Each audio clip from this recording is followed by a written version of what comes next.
Kawawang Luka Doncic, walang sapat na tulong sa Lakers. Walang duda, mas napapalakas ni Kuminga ang Warriors. Stephen Curry may reaksyon sa kanyang milestone. At dumidikit na ang Lakers at Warriors sa standings.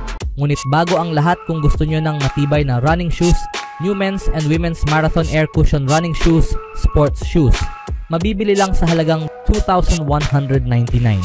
I-click lamang ang link sa comment section. Si Luka Doncic ay nagkaroon ng hindi kapanipaniwalang unang half, kung saan umiskor siya ng 29 sa kanyang kabuang 45 puntos, ang pinakamataas niya sa isang half ngayong season. Mayroon din siyang 11 rebounds, 2 assists, at 2 steals. Si Austin Reeves ay nagtapos na may 28 puntos, 7 rebounds, at 3 assists. Nagbigay si Dalton Neck ng 10 puntos mula sa bench, ngunit wala ng ibang Laker ang umabot pa sa higit 6 na puntos. Matinding opensa sa unang half para sa Lakers. Nagsimula ang laro sa isang floater mula kay Alex Len na isang magandang senyales para sa Lakers. Agad namang lumamang ang Milwaukee ng 6 matapos ang isang maliit na run. Si Gabe Vincent ay nahirapan sa 3-point shooting ngunit nakapuntos ng isang layup. Samantala, nagkaroon sa napakababang 14% shooting for Lakers from long range.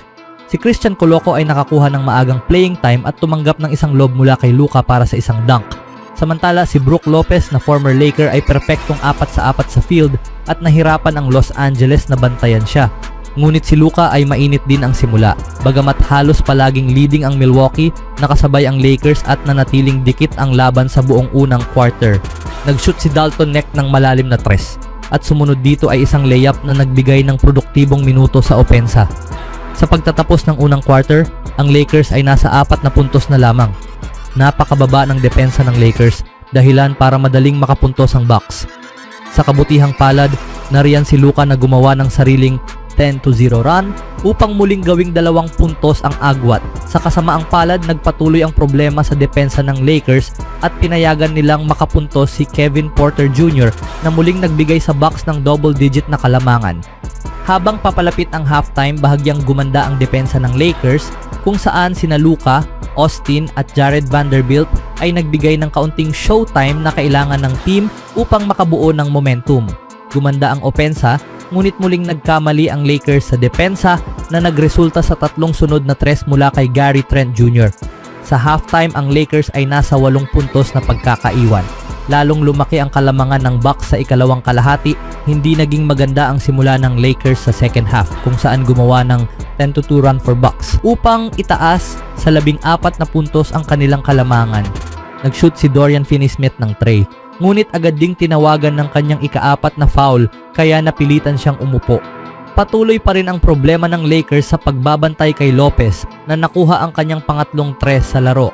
Samantala, si Giannis Antetokounmpo na may 4 na puntos lamang sa first half ay biglang uminit at umabot na sa 17 puntos. Patuloy na dinagdagan ng Milwaukee ang kanilang kalamangan habang si Luka at Austin na lang ang nagdadala para sa Lakers. Sa ibang balita naman, ang Warriors nitong Biyernes ng araw sa Chase Center ay nagsimula sa sunod-sunod na pagsabog mula kay Draymond Green na tumira ng 3 puntos mula sa kanang sulok sa unang 2 posisyon ng Golden State. Ngunit ang lahat ng mata ay nakatuon kay Steph Curry at ang kanyang countdown patungo sa 4,000 career 3-pointers. Naitala ang kasaysayan sa ikatlong quarter at napigilan ng Warriors ang Kings para sa isang 130-104 na panalo upang ipagpatuloy ang kanilang matagumpay na homestand. Isang sandali na hinding-hindi malilimutan. Naglaro si Curry ng 30 minuto at nalimitahan sa 11 puntos sa mahigpit na depensa ng Kings, na naglayong pigilan siya at hayaang ibang manlalaro ang umiskor. Ito ay isang team effort na matagumpay na naisakatuparan. 8 manlalaro ng Warriors ang umiskor ng double figures mula sa starting lineup hanggang sa 4 mula sa bench. Bago pa man nag-shoot ng 3 si Curry, nakapag-attempt na ang Warriors ng 4 at nakapasok ang 2. Sa unang pagkakataon na nag-shoot si Curry, pumasok ito mula sa wing. Gayunpaman, mintis ang kanyang unang pagkakataon na makuha ang ika-4,000 3-pointer, tumama sa rim mula sa tuktok ng arc. Muli siyang sumubok ng 3 ngunit mintis ulit, kaya't isang shot na lang ang kailangan niya upang makamit ang milestone sa pagtatapos ng unang half. Mahigit 4 na minuto sa third quarter na itala ni Curry ang kanyang 4,000 3-pointer sa ika-4 niyang attempt sa laro. Gumamit siya ng pump fake upang malagpasan si Trey Lyles isang dribble pakaliwa at muling binago ang kasaysayan ng basketball. Si Steph ang kauna-unahang manlalaro sa kasaysayan ng NBA na may ganitong 3-pointers. Sa susunod na timeout, nagpalabas ang Warriors ng isang espesyal na tribute video na nagsimula kay former Warrior Andris Bidrins na nag-assist kay Curry sa kanyang unang career 3-pointer noong October 30th, 2009 sa kanyang pangalawang laro sa NBA. Naabot ni Curry ang kanyang ika-11,000 tres sa kanyang ika-6 na season, ang pang-2,000 sa kanyang ika-9 na season, ang ika-3,000 sa kanyang ika-13 season, at ngayon ang ika-pang-4,000 sa kanyang ika-16 na season. Isipin na lang kung hindi siya nalimitahan sa 26 na laro sa kanyang ika-3 season at hindi rin naipit sa 5 laro noong pandemya ng 2019-20 NBA season. Tiyak na iba ang record na itinatala niya ngayon. Ang sumunod, kahangahangang pagbabalik ni Kuminga. Nagtapos na rin ang paghihintay sa 7:23 minutes mark in first quarter. Matapos ang 31 larong hindi paglalaro, bumalik si Kuminga sa court pagkatapos ng timeout ng Kings. Pinalitan niya si Jimmy Butler at sumali kina Curry, Green, Moses Moody at Quinten Post. Ang kanyang unang shot ay isang mahirap na layup laban kay Kings center Jonas Valanciunas na hindi pumasok.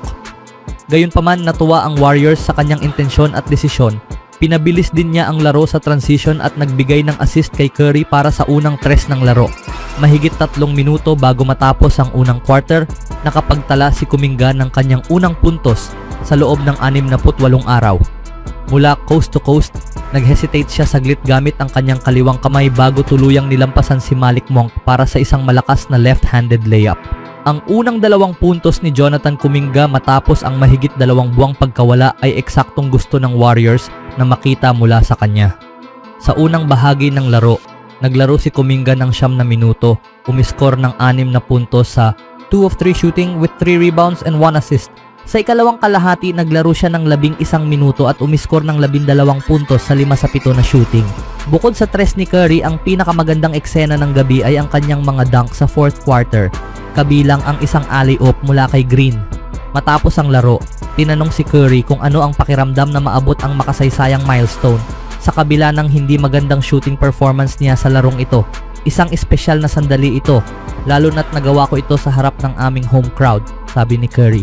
Ang 2,974 record in New York ay isang napakagandang karanasan, pero ang magawa ito sa harap ng aming mga tagahanga, ramdam ko ang enerhiya at talagang espesyal ito. Tinanong din si Curry kung iniisip na niya ang posibilidad na maabot ang 5,000 career threes, ngunit hindi pa siya masyadong nagpapauna sa ganitong bagay. Nandito ako sa kasalukuyan, sagot ni Curry. Ngayon, narito ako sa panibagong milestone na ito at napakaganda ng pakiramdam. Sino ang nakakaalam? Pero andito muna ako sa ngayon. Patuloy na inaalala ni Curry ang laro nang basagin niya ang all-time 3-pointers made record laban sa New York Knicks, kung saan naipasok niya ang kanyang 2,974 threes last year, December 7th, 2021. Isang hindi kapani-paniwalang sandali iyon noon, ngunit ngayon, naabot na ni Curry ang 4,000 3-pointers. Isang tila hindi na maabot pang milestone ng sino mang ibang manlalaro. Ano sa tingin niyo mga kaibigan, magagawa ba ni Curry ang 5,000 3-pointers? At dahil sa sunod-sunod na pagkatalo ng Lakers at sunod na panalo ng Warriors, dumidikit na ang 2 koponan sa standing na may 2 panalo na lang sa Lakers ang agwat. Anong masasabi niyo sa reaksyon ni Curry mga kaibigan at sa nangyayari ngayon sa West standings?